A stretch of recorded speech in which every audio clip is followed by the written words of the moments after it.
Imagine a global energy landscape where the United States is not just supplying fuel, but reshaping international power dynamics, and it's all thanks to a surge in LNG exports that's breaking records and sparking heated debates.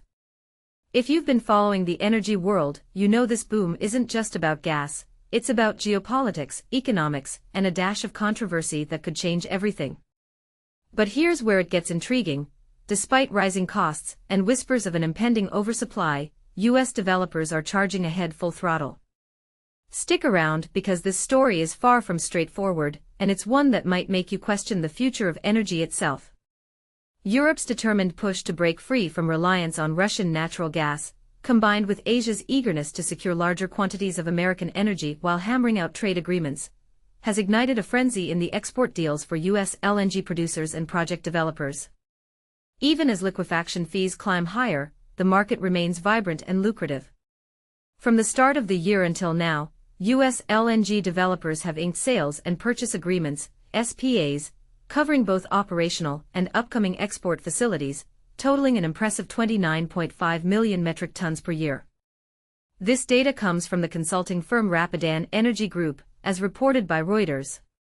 To put that into perspective for beginners, metric tons per year measure the volume of LNG being committed to long-term contracts. It's like signing a multi-year lease on massive quantities of frozen natural gas. What's even more striking is that this newly contracted U.S. LNG volume has more than quadrupled between January and October, compared to the mere 7 million metric tons per year secured throughout all of 2024. And this is the part most people miss. It's not just a bump, it's a seismic shift that could redefine global energy trade.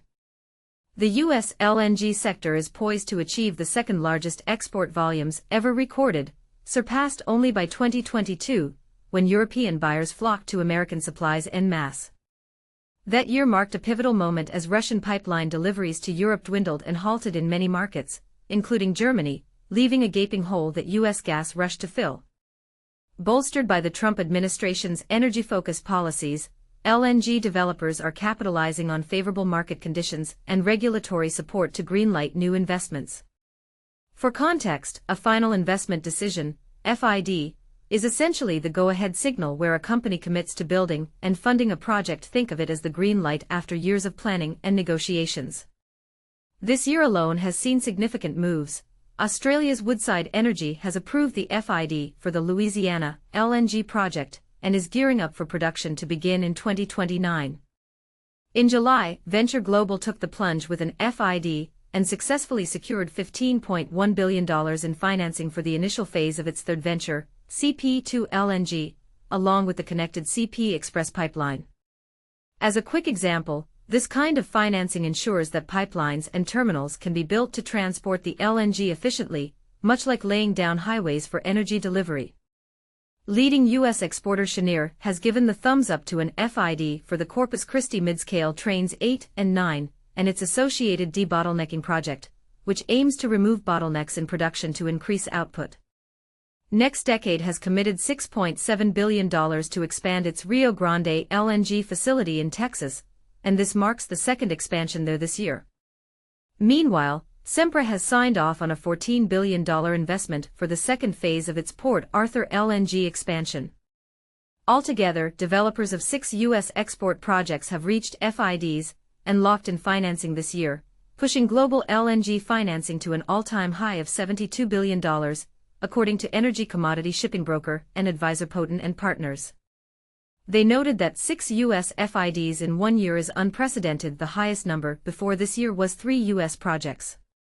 And here's a teaser: the liquefaction finance total could keep rising into the year's final quarter, as a handful of other U.S.-based projects seem on the cusp of their own FIDs. Looking ahead, the U.S. is ready to ramp up its LNG export capacity by 5 billion cubic feet per day, BCF/d, in just 2025 and 2026, with projects like Plaquemines LNG and Corpus Christi LNG Stage 3 coming online. For those new to the jargon, BCF/d is a measure of daily gas flow. Imagine it as the daily gallons pumped at a massive gas station, but for international markets. The Energy Information Administration's short-term energy outlook from October estimates that these additions will lift total U.S. LNG exports to 14.7 billion cubic feet per day in 2025 and 16.3 billion cubic feet per day in 2026, up sharply from 11.9 billion cubic feet per day in 2024. But here's where the controversy heats up: this explosive growth in U.S. LNG exports, paired with the anticipated influx of Qatari LNG once that country's enormous expansion projects wrap up in 2027, has fueled concerns about an impending LNG oversupply, or glut, that might drive down prices and disrupt markets. And this is the part that could divide opinions: is this boom a savvy strategic move, or a recipe for economic headache? Remarkably, U.S. developers are undeterred by these glut fears. In fact, they're boldly increasing liquefaction fees, as project expenses escalate due to persistent high financing costs, labor shortages, and spiking material prices.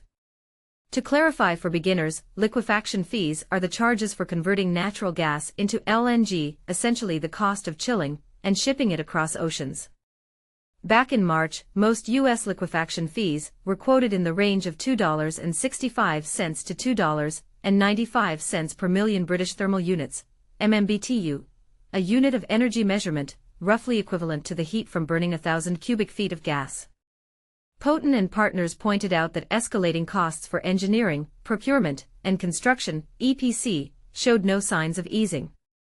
They explained how soaring raw material prices, amplified by tariffs, along with increasing labor and financing expenses, are complicating the rollout of U.S. LNG projects. The cost increases make it challenging for developers to keep engineering, procurement, and construction, EPC, contracts valid as they try to move ahead with their LNG export projects, the firm noted. Fast forward to now, and U.S. LNG exporters and developers are demanding fees about 15% higher than the 2023 average of roughly $2 per MMBTU, as Poten and partners business intelligence head Jason Faya shared with Reuters this week. And interestingly, they're securing these elevated rates in new deals. Buyers remain eager to pay up for American LNG, viewing it as crucial for Europe to fully sever ties with Russian supplies by 2027, and for Asia to gain leverage in tariff negotiations and trade discussions with the Trump administration. But let's pause for a moment and consider the flip side: could this relentless push for more LNG be overlooking environmental impacts, like increased greenhouse gas emissions from production and transportation? Or is it a necessary evil in the quest for energy security? This debate is far from settled, and it's one that invites strong opinions. What do you think? Is the U.S. LNG boom a triumph of energy independence that will stabilize global markets, or a risky gamble that could lead to wasted investments and price crashes? Do the higher fees justify the costs, or are buyers being shortchanged in the long run? Share your thoughts in the comments below. We'd love to hear your take on this controversial surge. By Svetlana Parizkova for oilprice.com. More top reads from oilprice.com. U.S. sanctions on Russia lead to puzzling oil cargo transfer off India. Japan raises fuel subsidies to offset tax cuts. Automotive semiconductor market to reach $133 billion by 2030.